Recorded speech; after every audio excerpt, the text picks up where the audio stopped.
All right, guys, we have an offline recording for you guys today because Macedol just dropped a ban list on a day that I'm not streaming, so I figured I would quickly go and have a look at it. I haven't seen it just yet, but still wanted to give you guys my initial reaction, so here we go.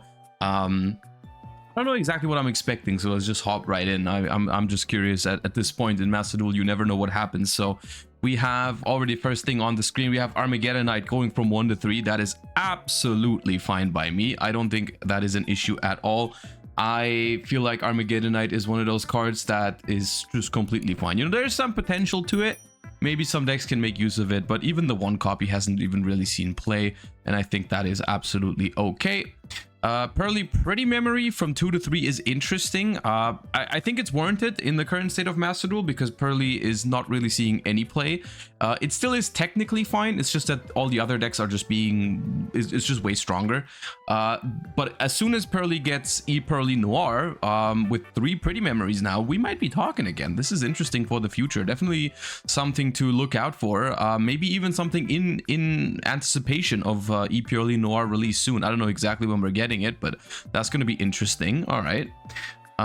Super Heavy Samurai Wagon from 3 to 2. This is a hit that I think is warranted. I'm not a big fan of it because it is just a consistency hit. Once again, we've talked about this in the past. I mean, hitting Super Heavy Samurai is good and should happen. I would have preferred if they did something similar to what the TCG did, which is banning the Link Monster. I doubt they're banning the Link Monster on this list because if they would, they wouldn't need to hit this card. So I'm assuming, you know, haven't seen the entire thing yet, but I'm assuming this means the Link Monster is not banned, which I think that would be the way better thing to do.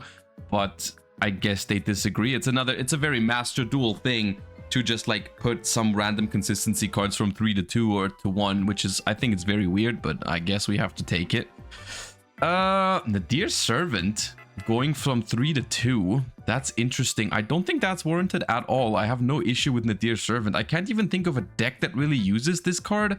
There's like some Labyrinth lists that use it, but that's arguably not even the best version of Labyrinth, and at the same time, that is definitely not the problem card.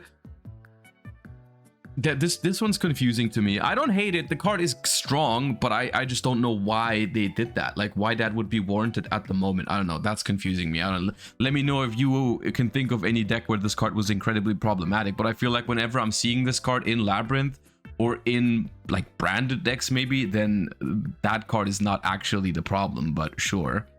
Kashtira Unicorn from 3 to 2. That is a good change. I'm also... Oh, Kashtira Birth from 1 to 2 at the same time. Okay, Unicorn from 3 to 2, fair enough. Kashtira Birth I feel like was perfect at 1. I don't know.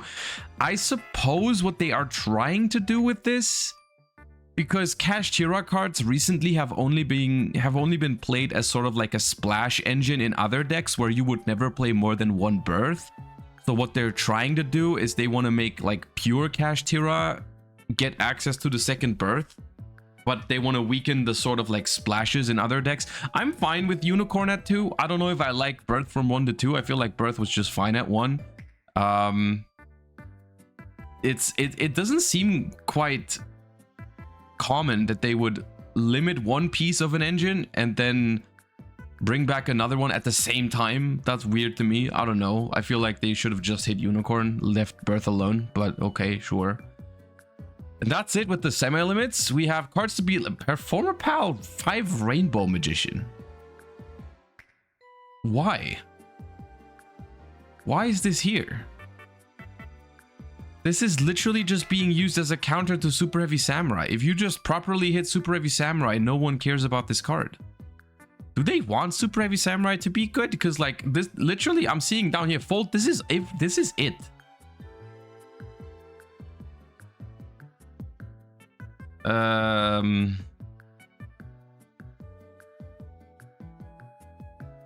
Nah, guys. Nah, this is bad. This is not a good one. This is not a good one. I hate to say it.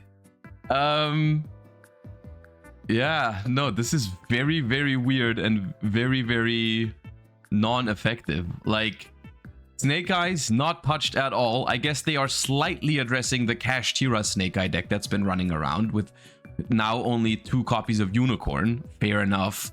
No Snake Eye hits at all, though, is a little weird. Super Heavy Samurai gets away really cheap here with only losing 1 Wagon. That's also not great. Not hitting Branded at all. The Nadir Servant hit is a joke in terms of Branded. That's not really relevant. That's super odd. No, they're not addressing anything. This ban list is nothing, essentially. This ban list is straight up nothing. Armageddon Knight back, fine. Pretty Memory back, fine. But I don't know what to tell you guys. I don't know what to tell you. I don't agree with this entire philosophy behind some of the recent Master Duel ban lists of like doing the most weird changes out there. We've just recently had this discussion when the latest OCG ban list dropped, because they seem to follow very similar a very similar philosophy behind it. I am not a big fan of this because first of all, I hate consistency hits, but second of all, this mostly feels like they are just a little bit out of touch because they keep hitting cards that are not actually relevant, and they keep hitting cards that are just a little bit too late, you know? Like the Super Heavy Samurai stuff has been out for forever. Why are they not seriously hitting the deck? Branded has been played a lot since ever, pretty much, and they're not really touching it at all. Snake Eyes, I feel like, was perfectly fine to receive a small hit, at least, you know, something. I know we're still getting support for it. I know they probably still want to, like, make people play the Fire King cards or make people open packs or craft bonfires, but you can do that without, like, killing the deck. You know, you could have hit it a little bit, and this is just not it. I don't know. I mean, yeah, Kashtira Unicorn from 3 to 2 is probably the most relevant hit on this thing, and I do like that one. But everything else here just confuses me. Like, why do you feel the need to bring back Birth when you just hit Unicorn? Like, you realize Kashtira is being a problem, and Birth goes up to 2? Like, Arisard is still legal? Why? Super Heavy Samurai Link is still legal. Why? Snake Eyes is completely unhit. Why? I don't know. I have a lot of questions. I do have a lot of questions about this ban list and about the philosophy in general. I know we're getting more frequent ban lists in Master Duel, which makes it so, you know, like, you don't have to do as much on each individual ban list. But, like,